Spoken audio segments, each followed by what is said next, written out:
But first, a youthful bit of wisdom from a tween sensation. At age 3, Raven-Symone was introduced as the cute-as-you-can-be 3-year-old character Olivia on The Cosby Show, and she was adorable. Now, Constable, guess what? What? I bought you a present. Guess what? What? Give it to me.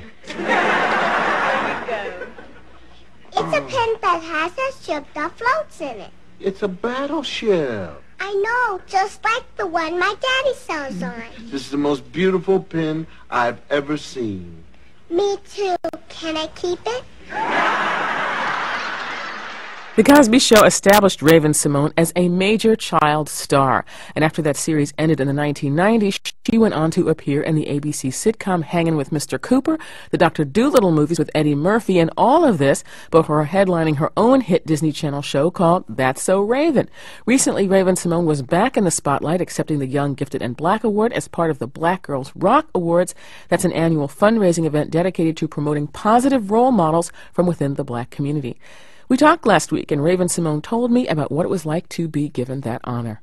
Well, I think this one is important to me because, one, it's from my peers, it's from women of color, and, you know, it's hard to be in this industry and try to stay on a path that you created and not have anyone else make you waver. And I'm very happy that people have realized that it's taken me and my family and people on my team a lot of strength to stay in one path. There's a lot of different ways I could have gone, and knowing that this is my career, I wanted to stay my career and not just turn into a lifestyle that I can't control anymore. So I'm very excited. Now, I'm not sure why they chose you, but what are the things that you would like people to draw from your receiving this award? What is it that you think has contributed to your success? I will say this, any character that I choose or any type of music that I sing or any project that I'm a part of, I choose it because I know that when I get married and I have kids, I do not have kids now, when I get married and I have kids, I'm going to want my grandchildren's grandchildren to watch me, and I'm going to want to sit there and watch them even when they just start to understand what TV is. I don't want to have to shield them from the work that I do because it's not of age. So hopefully they see my conscious effort to grow up slowly, but, you know, right on time. Hopefully they see that. It's hard to say what I like about myself because I can say, well, you know, I like my hair today, and I don't really know what I want to say. Well, speaking of hair, another way people will see you is in Chris Rock's new documentary, Good Hair, Yes. where you're talking about the whole hair obsession. I am obsessed with my hair's styles. How come? Because I can change it at any given day. I can clip it on, I can take it off, and Chris Rock, I think, did an amazing job with documenting what African American, let alone women in general, go through to quote-unquote look beautiful. Whether it's taking hair from India and putting it on your head, putting a perm in, even guys. And I really wanted to be a part of that movie because with any role that I do, I always change my hair. Friends that I know, you know, they'll see me one week, and the next week I'll be short and blonde. The next week I'll be long and red. Like, I have no shame in my hair game. I love doing it.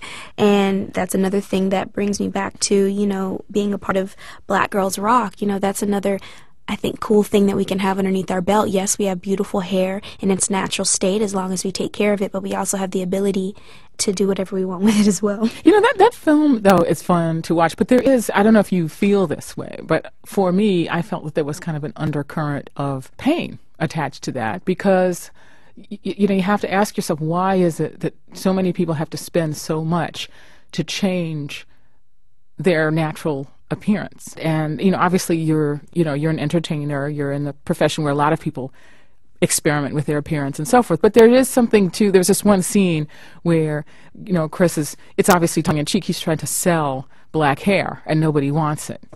And so I just wonder how you feel about that. And did you hesitate at all before deciding to appear in this film where you talk about all that you go through with your hair? No hesitation at all. I've been on the stage performing in a concert and taken my weave out and thrown it in a crowd because it was falling out. Again, no shame.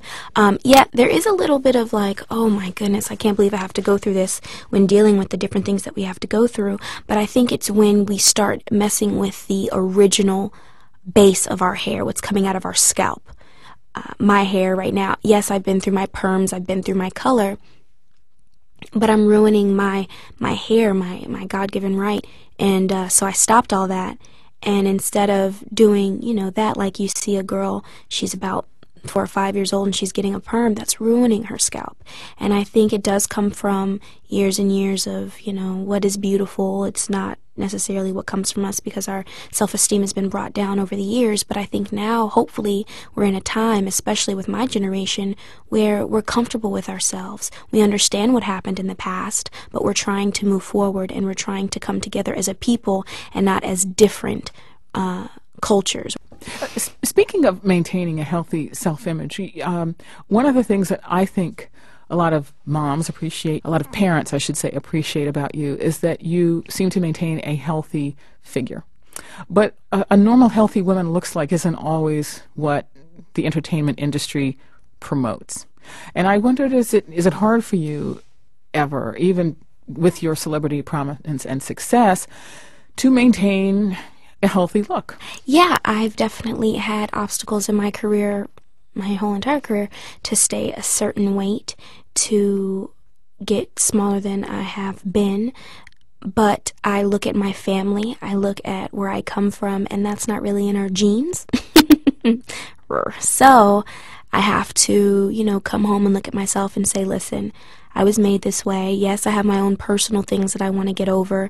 Yes, I go exercise, I eat right, I have a nutritionist, but I can't fulfill what is, quote unquote, the beauty number, we'll say, of what you're supposed to be on the scale. I can't do that. And you know what? I'm sorry if that keeps me from getting jobs, if that keeps me from being in certain clothes. I can't do it. And I'm sure that there's a lot of people in this country, in the world, that wish they could be a certain way, but their body just doesn't go for it naturally and health-wise. You can get to a certain thing, but I'm sure you're not going to be healthy that way if you weren't born it. So, yes, it's very difficult, but hopefully with the people coming up in the industry and the consciousness shifting into knowing that you are an amazing body of energy, people will be more receptive to all different kinds of beauty.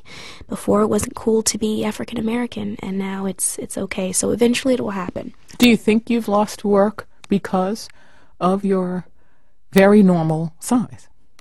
I do believe that people have overlooked me because I'm not, going to do certain things because of my weight or because of my morals. I think that, yes, I might have. But you know what I say? I probably wasn't supposed to be in it anyway. That's how I look at things. Everything happens for a reason. If you don't like me for that, okay, well then get the next girl and I'll create my own show and produce it and make it work. Well, you have. I mean, that's what the thing. In fact, let me just play a clip for those the 8 people in America who aren't familiar with That's So Raven, which introduced you to a whole new legion of fans. We have a clip from season 4. We'll just play it just for the fun of it. Hey, Dad, my room is getting way too crowded. Can I move it to the basement? Sure, I don't see why not. What? But Dad, I was going to ask if I could turn the basement into a band room. Oh, I'm sorry, son. Your sister asked first. Moving on down to the basement, to that deluxe cellar in the floor. Moving on down to the basement. That's what sisters are for. Sing it with me now. That's what sisters are for. Sing it with me now. That's what sisters are for.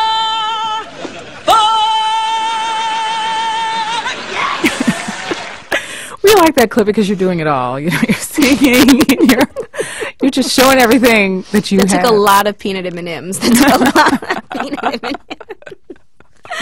I didn't know your voice could go that soulful. Oh, there's a lot of different things going on within me. It's interesting. I'm working on my 5th album right now, and being a part of so many different companies, they want you to be a certain way or sing a certain style of music, but I was raised on Chaka Khan, Whitney Houston, Stevie Wonder, along with Alanis Morissette and Nirvana and anyone else you can, name. And there's a lot of different things. I like to mimic other people, and we'll see what happens with the 5th album. Since I'm not signed to anything right now and I'm just in the studio working personally, I'm able to venture into what I've been holding back for so long and showing who I really am. So we'll see. How do you decide what you want to do next?